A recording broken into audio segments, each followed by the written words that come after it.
When I first started my collection, and in fact when I first started my channel, which was almost, I think, getting on to like a year and a half, 2 years ago, I was quite sure that I didn't particularly like vanilla. I've got perfumes, and I always have had perfumes that have vanilla in, but in terms of an actual perfume that I consider to be like quite dominant in vanilla, or at least kind of equally dominant in vanilla, I really, really struggle. I often struggled with perfumes that were extremely vanillic to me. And it wasn't until quite recently that I realised that I don't actually have a problem with vanilla. I just sometimes have a problem with certain types of vanilla, especially like ones that have some kind of chemical in that sometimes they smell just really awful on me. Often they smell like antiseptic. And I also very, very regularly have a real problem with vanillas that have jasmine, especially any kind of indolic jasmine. There's something about the combination of vanilla and jasmine that makes me feel very, very queasy. So I have, though, realised I've got enough vanillas that I consider to be actually vanilla perfume. So if I think I want to smell kind of creamy and vanilla-y today, these are the perfumes that I would choose. I've actually got enough to make 2 videos because I've got 20 of them. So the thing that made me want to do this video is this Lord of Misrule from LUSH. So this is still relatively full because although I've worn it a few times, it's quite strong, and this was a real surprise to me. This one blew my mind. And I've got so many videos on LUSH. I've been wearing LUSH perfumes for ages. I mean, I've loved LUSH since I was a kid because when I was a kid, I can't remember when it first started, but before I had any access to it, where I was from in the West Country, my aunt and uncle used to often give me presents from LUSH because they lived in Bath and there was a shop in Bath. So I often used to get really cool LUSH stuff when I was younger for Christmas from my aunt and uncle. So I've loved LUSH for ages, but I've always been a little bit scared of Lord of Misrule. The actual perfume, because this is a patchouli perfume. I mean, I'd say it's equal with vanilla, definitely, but I really generally don't like patchouli, and that's another one that I've realised. Probably what I really don't like about patchouli is when it's mixed with certain other things, particularly if I consider it very fruity. If it's a fruit patchouli, forget it. As it turns out, this very natural, I think this is a very specific type of patchouli. It doesn't say on Fragrantica. All it says on Fragrantica is patchouli, vanilla and black pepper. But if we look at the back of this, I will try to focus this in so you guys can see and so I can see it as well. So there we go, dark Sumatrian patchouli. This is incredible. I literally cannot believe how much I love this. I quite like black pepper in perfumes. It's pink pepper that I tend to struggle with the most. But yeah, I like the spice that this has. It's got a gorgeous, warm, creamy vanilla and a deep, dark patchouli that I think smells really herbaceous, and I think that's what I like about this one. I've had the body wash of this for a really, really long time, many years. Me and my husband have both been using this. We're both really fond of the very bright green Lord of Misrule shower gel. I always thought it was kind of minty, like there's something minty in this. And I think that's the patchouli, because I've got another one I'm going to talk about in a bit, which when it dries down and the patchouli comes forward, there is a herbaceous minty vibe to it. Like a freshness. This is an unbelievably perfect cold weather warm perfume that still smells kind of clean and fresh and really unisex, but it's sweet enough to be quite feminine on my skin. Oh, I just honestly, so I've been using the shower gel for ages, and then I just thought to myself, I'm just going to try this because my tastes have changed quite a lot over the last few years. I'm just going to see how I feel. And I put it on and I instantly bought it. I sprayed it on my skin, I smelt it, I instantly bought myself a bottle. And then I've just been obsessed with it, and this is what inspired me to make this video. So the other vanilla perfume from LUSH, the very dominant vanilla perfume, is one that I don't like because it is vanilla and jasmine. So I'm very happy to have a Lush perfume that's vanilla forward, that doesn't have jasmine in it, because I just absolutely, if you heard that, by the way, sorry, that's not your phone going, that's mine making noises, so I'm just going to put it on silent. The vanilla in Lush perfumes is splendid, really beautiful, absolutely gorgeous, and it's very often, as this one is, mixed with either coumarin or tonka. So it has this amazing sugary sweet creaminess. It smells like a Lush perfume. I forgot to say the last time I wore this when I did what I wore last week, but I was wearing this at work, and I walked out the door to leave, and a member of security said to me, or through the door, "You smell incredible." And I was smiling, and I said, "Oh, this is quite a new one. I really love it." And she said, "Are you wearing Lush?" So there's another Lushie. I didn't realise, but she's a Lushie. And I said, "Yes, I'm wearing Lord. I've just got Lord of Misrule, and I'm obsessed." And she was like, "Oh, I used to wear Karma." And I said, "Oh, I mean, if you can wear the patchouli and Karma, if you like Karma, you think I smell good, definitely go and give this a go." Yeah, she just thought it smelled spectacular, and it does smell spectacular. I absolutely love it. My mum didn't complain about it when I wore it, and she doesn't like perfume. It's just, I mean, it's heaven, but it definitely smells like Lush. Okay, what have we got next on the agenda? Oh, I'm going to stick with, because Lord of Misrule is a perfume by Simon Constantine, who is the son of Mark Constantine, who is one of the founders of Lush. Now, he's got his own perfume company now called Ånd Fragrances, and this is their vanilla perfume. I have just 2 small samples of this, and to be honest, I'm not entirely sure at the moment that I need a big one, but if I run out of them, I will get a bigger one. These are not, they're quite indie and niche. Oh, goodness. So they're not affordable in the way that most of my other perfumes here are, but you can get a 10ml spray of this for, I think they're £35, and they're really interesting perfumes. I actually genuinely think they're worth it. They're all natural, they're vegan, they're all cruelty-free, they're all conscious. It's an amazing, beautiful brand. You can also get these little samples. I think they're about £6.50. Honestly, if you're interested, if you like Lush perfumes and this sounds interesting to you, I genuinely suggest, and I'm not sponsored, I just like them, you might as well just get the sample set, because I think there's 9 perfumes in there nowadays, and it's about 25 quid. It's free shipping in the UK, and some of them you might never need to get a whole bottle of, and others you probably will. But this is their vanilla. So this is so intriguing to me. It smells so interesting. So the notes here are blackcurrant, ylang ylang, cloves, jasmine, base notes, Madagascar, vanilla, vetiver and musk. There is something about the vanilla here that smells like cotton candy, but not like the silly pink stuff you get in a bag. The fresh cotton candy as it's being made, where it's got that slightly burnt caramelised smell about it. But it's not like pink sugar, acrid, burnt caramel smell. It is a fresh, candy floss, soft, light vanilla, with definitely a noticeable ylang ylang and a little bit of the blackcurrant and clove. I don't get a massive amount of jasmine in this, I'm happy to say. This is so magical. It's really, really special. And the one... This has a few kind of crossovers with some of the Lush perfumes, and one that they did recently, which was Tender as the Night, but that one's quite floral. That's also Simon Constantine, but the florals in that are quite high up, whereas here they're quite low down, but it has that same kind of candy floss vanilla smell. It's not overpowering, but it actually lasts for a long time, this one. It is an eau de parfum, but you can get an eau de toilette as well if you want a more affordable version of the 50ml bottle. But it's so unusual. It really, it's got a tiny hint of flowers, it's got a tiny hint of fruit, it's got a tiny hint of warm spicy. But to me, it's mainly a very natural smelling vanilla and that kind of fluffy, light, sponge sugary smell. I just think it's really special, and there's not really much that smells like this when you're looking for a vanilla perfume. I think this is a genuinely unusual vanilla.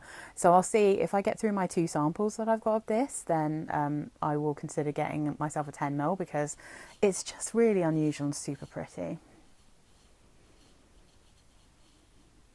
Next up, we have something that's a little bit easier to get your hands on, and oddly enough, this is actually a men's perfume, or at least it's designed for homme, you know. This is Lolita Lempicka Green Lover. So I'm just going to adjust for this bigger bottle.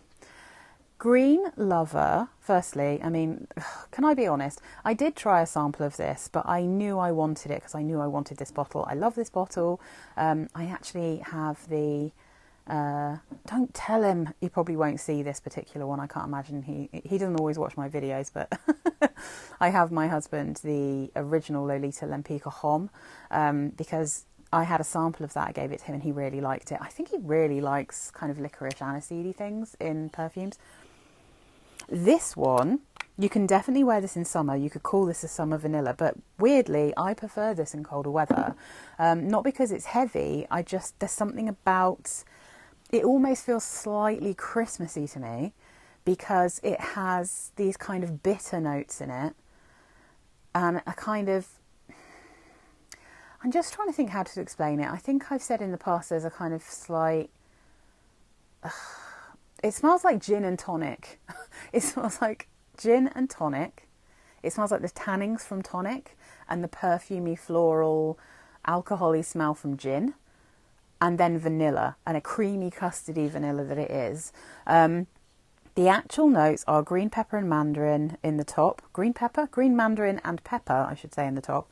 Gin, mint and juniper berries in the mid. And then base notes are Madagascar vanilla and musk. And it's just a really unusual, interesting, green, slightly citrusy, but it's so vanilla-y. I saw Ruth Ann talking about this one once, and she said it should be called Vanilla Lover. And I do know what she means, because it's definitely a vanilla perfume, but it's a vanilla perfume the way that Eau Duel is, you know, and Gypsy Water.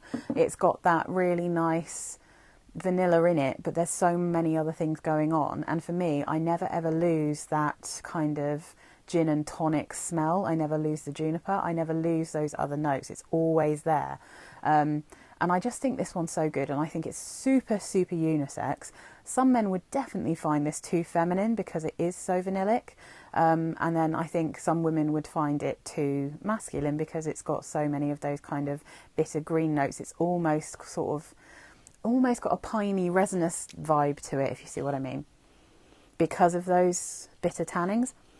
But it's a beautiful, beautiful vanilla, and I really do think that this is a great investment. Lolita Lempicka are also vegan and cruelty-free. They are really beautiful perfumes, amazing bottles, and you can often get them on the grey market for really affordable prices. You can get samples of this really easy. If you want Lolita Lempicka samples, when they have them in stock, if you pay for the postage, you can get them directly from their website. You can get a set.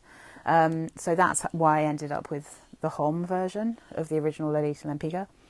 Oh, it's gorgeous. I can't stop smelling it now. It actually does smell quite Christmassy. Maybe it's just because I'm making it in the Christmas period, making this video. So next up we have one that's got this really different style. Let me just have a sniff. I just wore this the other day. It's just so pretty. So this is discontinued, but you can definitely still get this on eBay, and I've seen it actually on a few. I think I saw it on Perfume Click in the UK. This is called Untold. This is by Elizabeth Arden, and this is the Absolu version of Untold. So I'm going to talk about this one, but I'm just mentioning it real quick at the top. There is also a version called Untold Luxe. If you see that one for a good price, it smells almost identical to this. That one is it's got slightly different florals, and instead of being like super vanillic, it's got white chocolate, but honestly they smell almost indistinguishable from each other. So this is the awesome bottle. I mean, for an Elizabeth Arden, this one's very, very cool. And to be honest, again, the bottle is what caught my eye. It is what I saw and thought, ooh, what's that? So notes here are top notes of plum, raspberry, ginger and bergamot, middle notes of Egyptian jasmine, flowers, narcissus, base notes Tahitian vanilla, tonka bean, benzoin and cashmere wood. Now the votes on this are for vanilla and tonka at the top. Vanilla is first, then tonka, then it's plum and benzoin. Absolutely 100% agree with this. So I do get that, I can smell the cashmere wood. I get a warm, spicy, which you could say was the ginger, but to be honest, I find benzoin to be a very warm, spicy smell. I think it smells like kind of a dark gingerbread kind of smell. And that I retain a tiny bit of that fruitiness, I think is why I ended up preferring this one over Luxe, because the Luxe one doesn't have quite that same, just slight fruit note. But it is mainly, to me, benzoin and vanilla. It's so warm, it's beautiful for autumn and winter, but it smells grown up. It doesn't smell like a childish vanilla. This is what I would describe as a sophisticated smell. So it's really work appropriate, it's kind of evening and event appropriate. This is one that feels almost, when I wear it, because I wore it at home recently and I just remember thinking, I do love this, but it feels too special to wear at home. This feels like something to wear out of the house. I think there is something really glamorous but very friendly about this perfume, and I just think it's beautiful. So yeah, I mean, I think I got this massive 100ml bottle for about £20, which is just spectacular. So if you can get this, I really, really recommend it. I think it's gorgeous. So next on the agenda we have an old classic. I've just got a tiny bottle of this. This to me is, this is Casmir from Chopard. Another one you can get for super cheap. This bottle cost me, this is a 30, just a little 30ml. And I think this is the current incarnation, so the current version of it. And this perfume, I think I would say that this to me is a ylang ylang and vanilla. It's also peachy. You definitely get some of that peach, but oh my goodness. See, the longer this sits in my collection, the more beautiful it smells to me.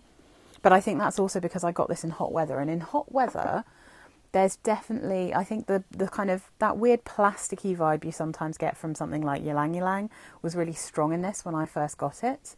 And that has really chilled out, and now it just smells so gorgeous. This is definitely a cold weather perfume to me. I don't find it overwhelmingly strong, and you know, I quite like subtle and skin scents, you know, subtle perfumes and skin scents, but there's something magic about this. It is quite ambery as well, and I sometimes struggle with amber, but I don't struggle with this. So this is a really, I'm not entirely sure if this came out in the 90s or early 2000s, but it smells like it's of that time. And even though that is technically now called vintage, this is not a vintage smell. It still smells relatively modern because it smells so much like Ylang in Gold from Lempicka. I've said before in one of my other videos that this is a fantastic, affordable alternative to Ylang in Gold. Ylang in Gold is not as sweet or vanillic as this. I don't think it's as nice because of that. But it's honestly so close to smelling like this. I'm quite sure it was inspired by Casmir. In fact, it's that close.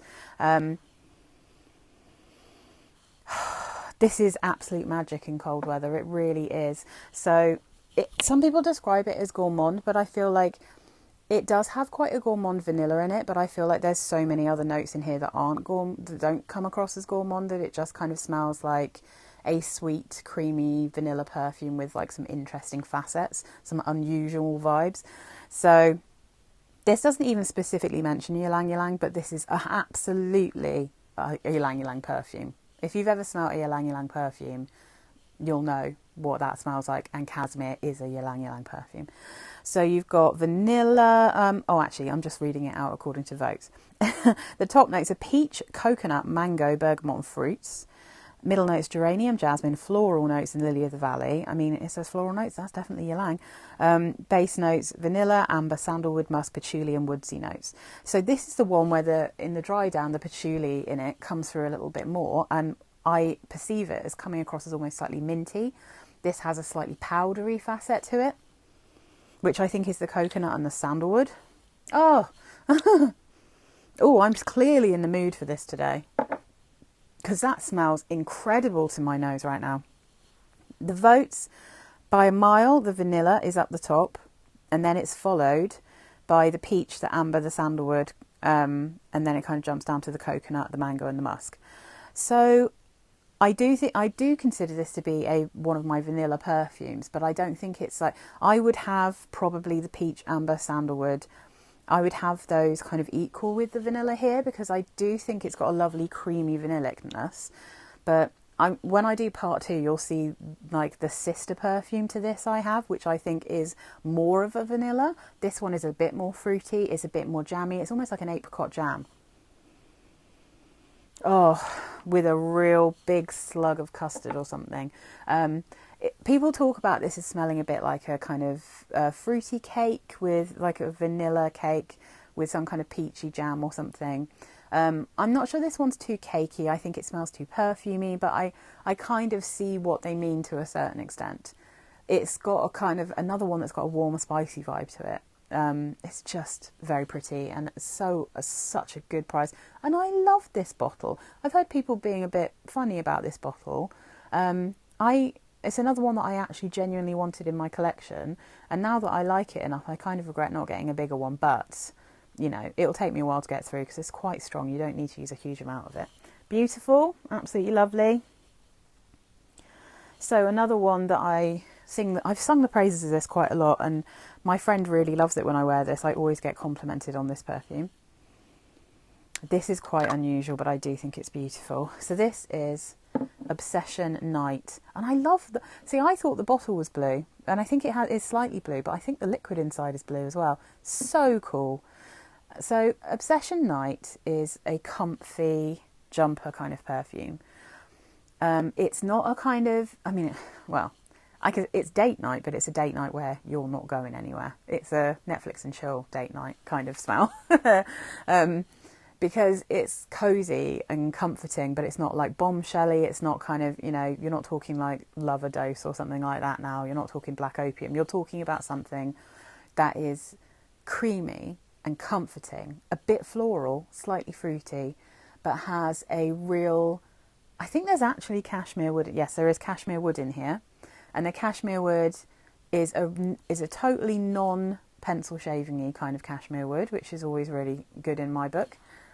And it just is like this enveloping cloud of fluffy warmth.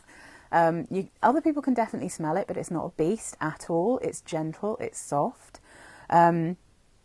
This is the one that I think smells like almost like a feminine version of Le Male by Jean-Paul Gaultier. Now that is a perfume that has a shaving cream accord in it, if I remember correctly.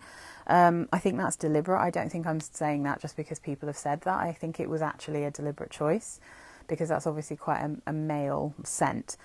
And I think when you first spray this, you get a little bit of that. I think you get a little bit of an almost shaving foam smell, but then it dies down and it gets more vanillic, as does Le Male. But this is a much more like feminine, soft version of that kind of scent profile. And I do think that some of especially the male perfumes from Jean-Paul Gaultier actually smell very unisex to me. This is, it's so pretty. So I'll read you all the notes. Top notes: white flower, bitter orange, angelica, bergamot, mandarin orange. Middle notes: gardenia, jasmine, lily of the valley and rose. Base notes: cashmere wood, vanilla, sandalwood, tonka bean and amber. So the votes on this are cashmere woods, white flowers, and then vanilla. Whereas I would say this is cashmere wood, vanilla, and angelica, and then bitter orange, and then other white flowers. I really get a very strong angelica note in this, and I have a few perfumes and samples of perfumes that have angelica in, and I recognise this note really clearly in all of them. This is the closest thing I've ever smelt to this in terms of like other female perfumes is Kaleidoscope by Karl Lagerfeld, which, I mean, that's like more of a violet perfume, but there's a very strong angelica note in that, and it's got this same kind of sweet creaminess. It's quite similar, and I think unless you liked that one specifically for the violet in it, then I think you'd probably quite like this perfume if you liked that. That's discontinued. I just think it's lovely. This is another bargain. I got this for about £20 for this 100ml bottle, and it is absolutely scrumptious. Really like that one. My friend Fern just really likes it when I wear that. She always mentions it. She always says something to me. Okay, this one's quite new. This is the sweetest, I think. Yeah, this is the sweetest of any of these. It's like crazy sweet, but it's also very nice. Oh, look, in this light here, you can just about see the liquid. I just always thought these bottles looked like they were metal, and then, they're actually a kind of silver coloured glass, which in real life is much prettier than they ever look on screen. This is Comtoire Sud Pacifique, and it is Vanilla Abricot, or Vanille Abricot. So vanilla and apricot, and that's almost entirely what this is. So the notes listed are apricot, papaya, jackfruit, vanilla and sugar. Yep. I mean, I do think it has a kind of tropically apricot-y smell about it, but it is vanilla and sugar, and the sugar is clear. When you first spray it, it's more fruity. It's not the most mature scent, but it's very nice, it's very tasty. I probably wouldn't wear this out of the house because it is levels of sweetness that I think anywhere other than in my cosy home might drive me a bit mad. My husband liked this when I wore it. He literally said, "Oh, what are you wearing? You smell so good." It's very tasty, and I tried this one because, well, firstly, I thought it looked nice, and I like apricot, and I like vanilla sometimes. I wanted to see what the vanilla from Comtoire Sud Pacifique was like, and I think I got this from Natino. It was on special, so I got it for about £28, and they've got quite a few of these for around 30 at the moment, so I wouldn't spend loads of money on this because I don't think it smells like amazing quality. It is slightly synthetic, but in a way that I quite like. It doesn't smell like toxically chemical to me the way that some do. And this vanilla smells quite nice on me. It doesn't smell at all antiseptic. It doesn't smell cheap. It just smells intensely sweet. So yeah, that's Vanilla Apricot, and it's just such a little cutie. Now we have another one that I would describe as an elegant smell for special occasions, or for, how would you even say it? More serious occasions, maybe. I actually wore this recently. I wore it to a funeral, which sounds dreadful, but I wanted something that was kind of respectful. I needed something that would last all day, but I didn't want to smell sad. And this is a happy perfume. But it's formal, that's the word I'm looking for. This is Poeme by Lancôme, which is covered in my fingerprints now. Try and clean this up. Gorgeous colour, gorgeous bottle, amazingly potent perfume. So, Poeme, there's just no way for me to show how glorious this is. It doesn't want to light up very well, I'm afraid. But Poeme, I think of as a vanilla and tuberose perfume. Now, there's lots more going on here. There's many other notes here. I'm sure other people, and I have seen actually, I think Mimosa and Narcissus are up the top, but I really get a very strong tuberose here, and because I know that note so well, that's the one I really recognise.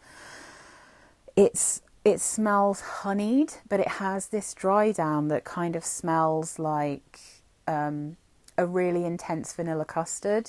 Like, that's the kind of vibe that I get from the dry down of this. But I do think it's very formal. This is the kind of thing I'd wear to, like I said, I just wore it to a funeral because I was wearing black, but I didn't want to smell gothy or serious. I wanted to smell I wanted some kind of happy vibes going on there, because we were trying to celebrate my friend's life, But also, I would absolutely wear this to a wedding. It's exactly the sort of thing that I think would be perfect for that kind of event, or any kind of fancy event at work. Now, this for me is so beastly strong. I cannot wear this in warm weather. It would dry it. I've tried it once in kind of cold springtime, and it drove me up the wall because it was so strong. So this for me is absolutely a winter perfume, in the same way that Cabotin de Grès, I love that perfume, the EDP version only. but I can only wear it in cold weather, and it is something I wear in cold weather to cheer me up. And this is that same kind of thing. It is a deep, floral, honeyed, sunshine, almost beeswaxy kind of smell. It doesn't actually, I don't think it lists honey as being in it, but it does smell kind of like honey. Ah, there we go. That's how we're going to get the best out of that gorgeous bottle. I think everyone thought this was being discontinued, but I think they might have just reformulated it again. Mine's from maybe 2 or 3 years ago, maybe about 3 years ago, so it's not the most recent version.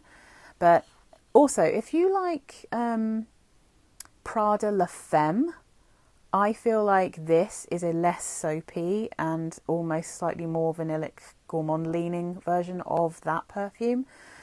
When I sprayed it on my skin, when I sprayed Prada La Femme on my skin, all I could think was, oh, well, this is just like a not as nice version and a more soapy version of Poeme.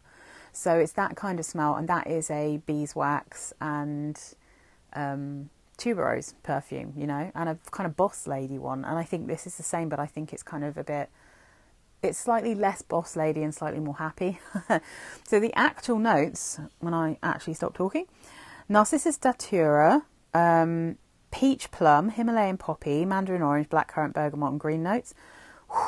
This is from the late 90s or early 2000s, which is why there's so many notes.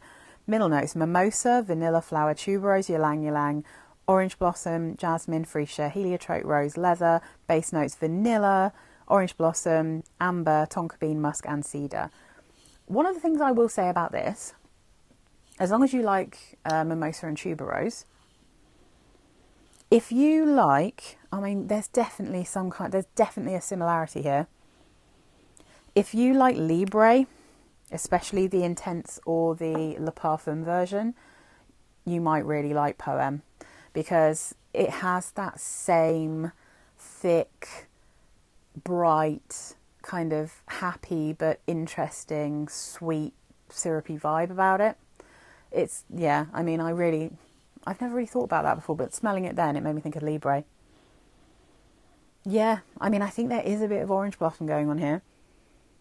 Yeah, it's gorgeous, but it's definitely got a real vanilla in the dry down. It's very, very pretty, and it's an absolute classic. You can get it for not too expensive nowadays, so that's good. Okay, what is next? I think we've got 2 left. So, oh, this is a beaut. I love this perfume. This is another one I wear in colder weather because I find it a bit too much in hot weather. Oh, but in the cold. Oh gosh, even smelling it from the bottle, I don't even need to spray it out. Because a lot of these are like my cold weather perfumes, I don't necessarily need to spray them out. Burberry Brit EDP, importantly.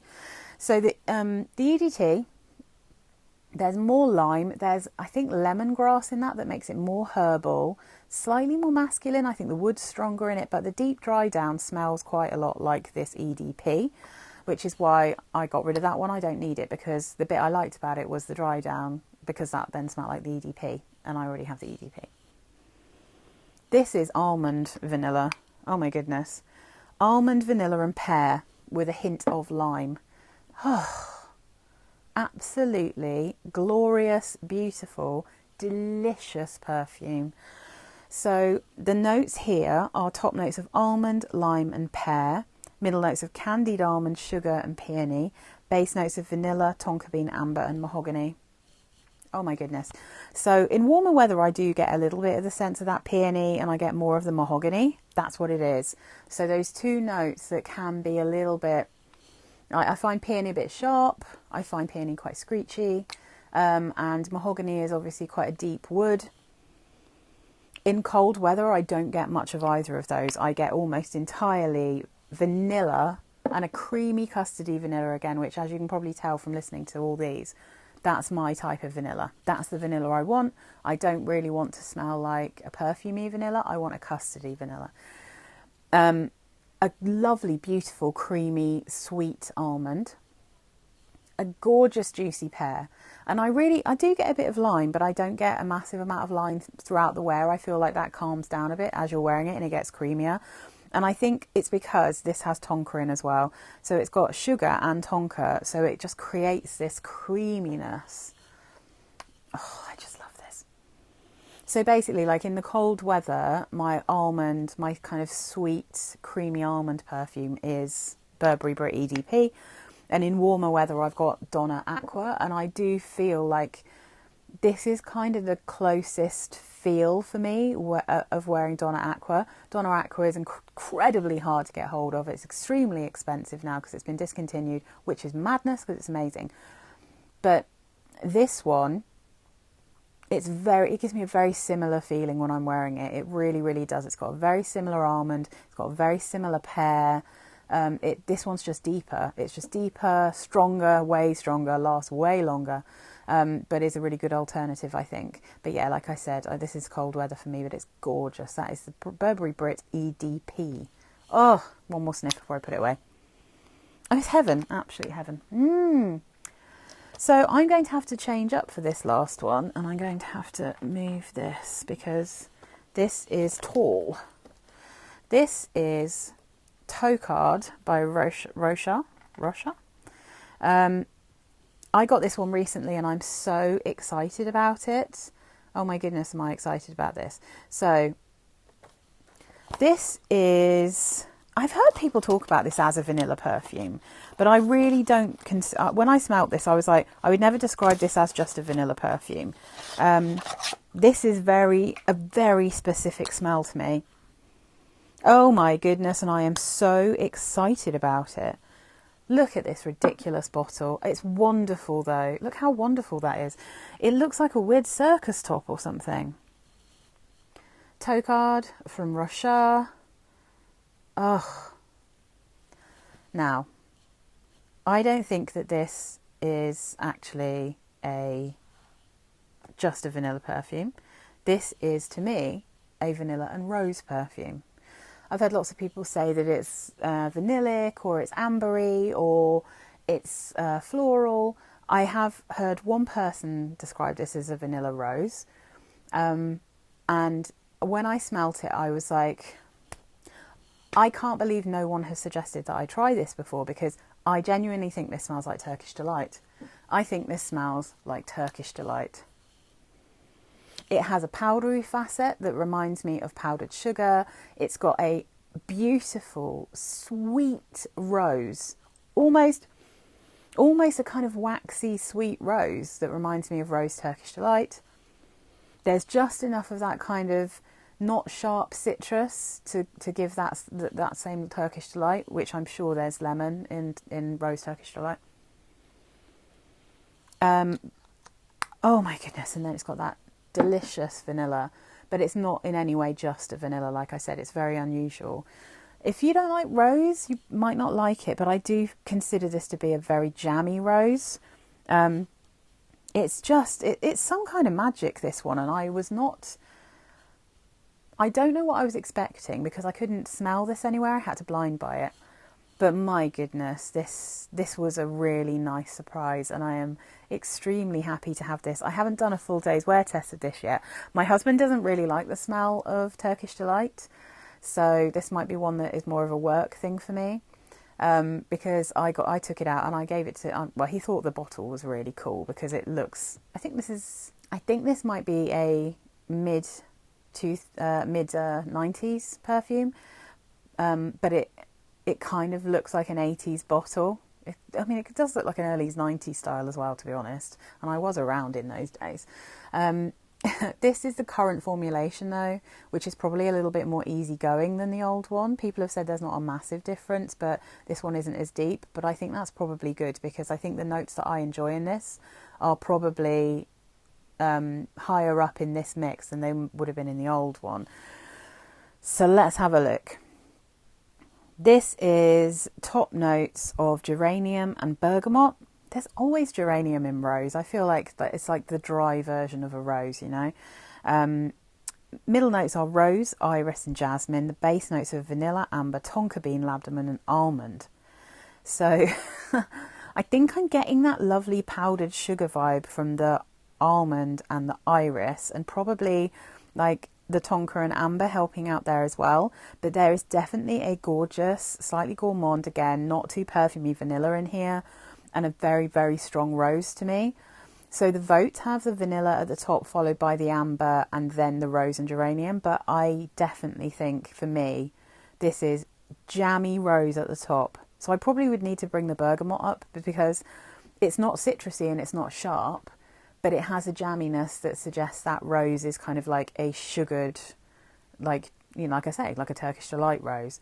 And then vanilla, and then amber, and oh my God, it's, I just can't believe how nice this is. And I don't think it smells old-fashioned, but I do think some people might find it sickly. So if you find a jammy rose a bit sickly, you might not like this. This is what I wanted rose jam to smell like from Lush. Rose jam on me goes a little bit pissy. There's something in it that I don't like. I don't really like the geranium when it's too high up in Lush perfumes. And I do get a little bit of a kind of urinal smell.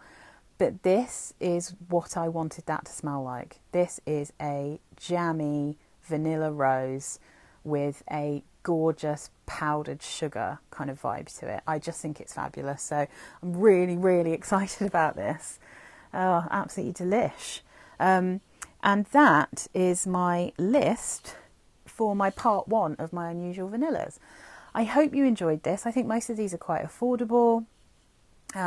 Please let me know if you have any of these and what you think of them, and come back soon. There'll be a part 2. I'm probably just going to film that one right now. Bye guys.